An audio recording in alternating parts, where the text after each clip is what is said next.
subject, which is Spanish, math, science.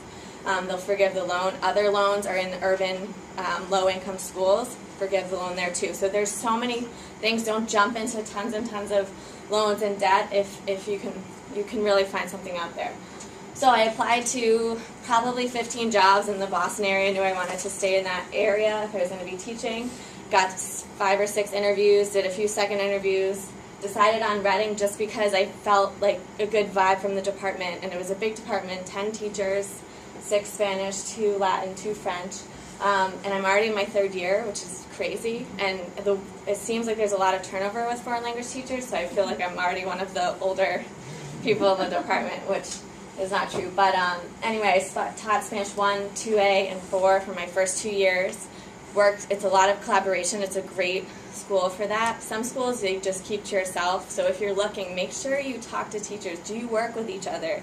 Do you support each other? Do you share lesson ideas and break things down? That's really important, because if I was by myself, I don't know if you would, if all alone, if you would really be able to survive the day-to-day.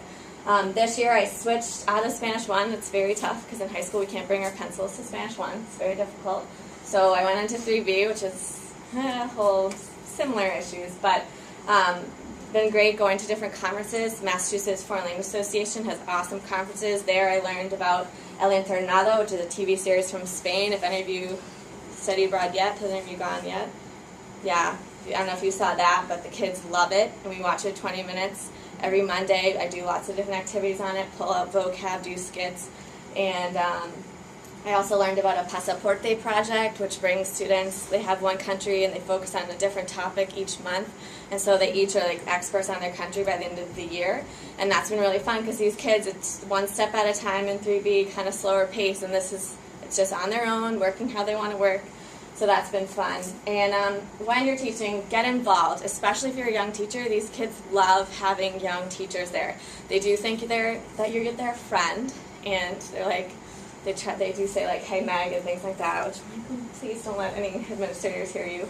But they kind of push that, so you have to be careful being young. But it's a great time to influence them positively. And especially coming to teaching, coming from a Holy Cross background, to say, oh wow, you went to a really good school and you have a really good background, and that really impresses parents too. And like, yes, like I did study hard and work hard and have a good education, and I want to share those values with your kids and really push them to do well. So I got roped into yearbook advisor. Thought it'd be great. Tons of work, heads up. Definitely get a co-advisor. Ballroom dance, like I said, was a lot of fun. In Spanish club, I snuck in there and really good friends with the other advisor. And we've done trips to New York City and done really cultural stuff. We've seen plays in Spanish. We go to the UN. We go to different restaurants.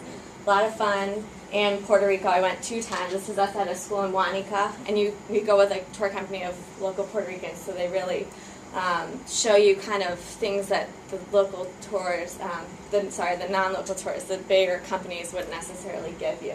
I've also tried to push recycling in Reading. Eco-action here, there's a lot of that at Holy Cross. In Reading, we're not as much, so I've been trying to help that. But you kind of realize my plate is really full, so especially as a new teacher, you're learning to teach, and that has to be the priority. So kind of, ballroom dance, we're taking a little hiatus, and recycling, there's an environmental club, and just kind of spread that out and do what you can, get involved when you can, go to the dances if you can, games, whatever you're interested in. Really show the kids that you care a lot about them. And finally, just some tips for you guys, like we were saying, keep up your Spanish. Don't lose it. So many of our friends who studied abroad, even my fiance, doesn't practice Spanish as much as you should. I still listen to music all the time. Go on trips when you can. Make lots of Spanish-speaking friends if possible. Going to the gym in Medford, really, like I have a bunch of amigas colombianas. I met a girl from Mexico, and we still stay in touch.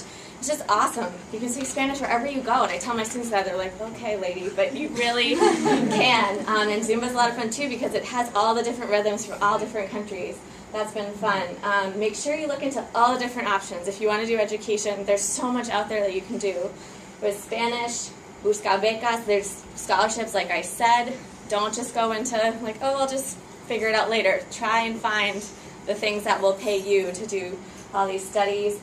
If you're doing auxiliares in España, other things, especially auxiliares, apply early. They have this kind of rolling admission, which isn't very clear, and it's a very complicated application anyway. So apply sooner, okay, as soon as you can, like in the fall, because they were already full by the time I applied when I was in grad school, apparently, and they don't even look at your qualifications if you're teacher certified or not, and they kind of fill the spots.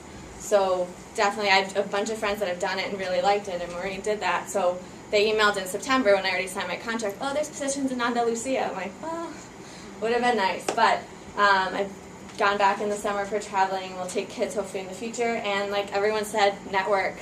There's so many Spanish teachers out there from Holy Cross, and talk to your professors. They can put you in touch. The teacher ed program has our contact information.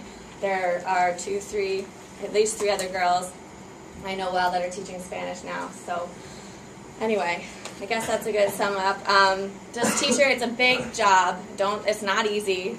I know you work till 2:15 and all that, but I'm there till 5, 6 o'clock at night, and you're really everything to these kids because you see them every day, and then you see some of them 5 times a day, and you kind of become mom, therapist, psychologist, guidance counselor, giving them advice about college and relationships and boys and prom and this and that. So it's a lot, and they do love you, but it's a crazy job. So if you'd like more information about that, it is really fun, and to be able to show them the world and of all about Spanish and what they can do with it. Like, look at all these careers you can do, and I'm going to tell them tomorrow, like 3 different people are doing different things and they're using their Spanish. So just trying to show them, like, oh, well, all they say is, oh, I don't want to be a teacher, so I don't think I need to study Spanish. And that hurts, one, because I'm their Spanish teacher, but two, that's not the only thing that Spanish is for. You can do so much with it. So that's why being a teacher and being aware of those things to share with them is a great thing. So.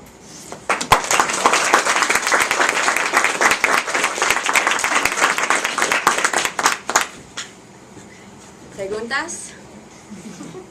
Don't be shy. Don't be like my students. They don't ask any questions, and then they fail the quizzes. Take advantage of the opportunity. All right. So going to PA school, when you get out, are you going to take like a bilingual efficiency exam or something like that so that you can do both, or are you just going for PA? I'm just going for PA right now, but I never thought about that. Okay. So, it'd be great to see. Oh, okay. Yeah. Do you know like if it's going to be mandatory? To do that if you want to actually translate, or just I'm not sure. I know to be an official translator, you have to do that, but I think if I felt comfortable enough that I could actually understand what a patient was communicating with me, I think in most situations that's enough. But I mean, I'm not speaking because I've read any rules about that, but okay. I'm fairly certain that that's the case. But no, that's a good idea, because then if you are, you can help out other people, you know. So, for sure. What kind of a program is that? Is it like a 1-year program kind of thing that you do afterwards? I mean, I know there's certain tests that you can take, but also, yeah, different programs.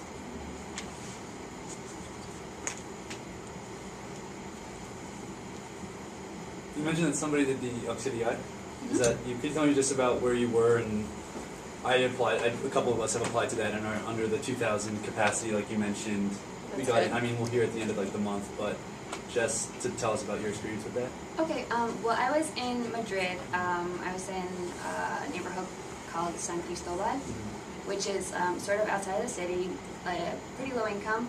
Had a great experience there. It was the school's first year of the program, so they let me have a lot of leeway as to how I wanted the position to go and what I could help out with.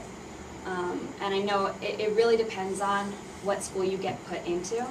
The education program or the education system is federal, so teachers take an exam, and then they ask for a state or una comunidad they want to teach in, and they get placed there. And there's a lot of switching around. There's not as much of a community feel in a school because there's not an interview process.